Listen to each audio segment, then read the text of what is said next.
బాపట్ల జిల్లా చీరాలలో నిర్మిస్తున్న 50 పడకల ఆసుపత్రిలో క్రిటికల్ కేర్ యూనిట్ పనులను మంత్రి సత్యకుమార్ యాదవ్ పరిశీలించారు.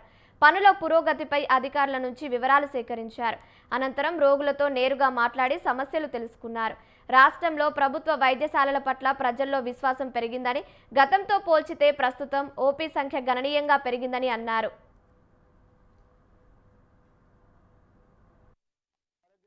వారసత్వంగా తీసుకున్న నేపథ్యంలో వాటిని అన్నింటినీ సరిచేసే క్రమంలో రాష్ట్రంలో ముఖ్యమంత్రి గారు, ఉప ముఖ్యమంత్రి గారు నిరంతరం నిర్వహిస్తున్న సమీక్షలు, కేంద్రం ప్రభుత్వం అందిస్తున్న సహకారం కారణంగా పరిస్థితుల్లో మార్పు తీసుకురావడం జరిగింది.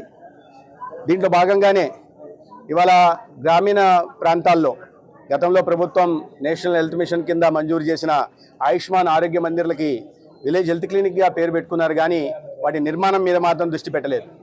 5 సంవత్సరాల్లో కేవలం 3,105 మాత్రమే నిర్మిస్తే, కూటమి ప్రభుత్వం వచ్చిన మొదటి సంవత్సరంలోనే కేంద్ర ప్రభుత్వ సహకారంతో 15 ఫైనాన్స్ కమిషన్ కింద, అదేవిధంగా PM అభిమ్ పథకం కింద 1,200 కోట్లతో మంజూరుతో 4,500 భవనాల నిర్మాణం కూడా ఇవాళ పూర్తి చేస్తూ అనేక ప్రాంతాల్లో భవనాలు కూడా పూర్తయిన విషయాన్ని కూడా మనం చూస్తున్నాం. అదేవిధంగా 100 PSCలు కొత్తగా మంజూరు చేయడం కానీ, లేకపోతే IPHL ల్యాబులు కానీ మంజూరు చేయడం కూడా జరుగుతూ ఉంది.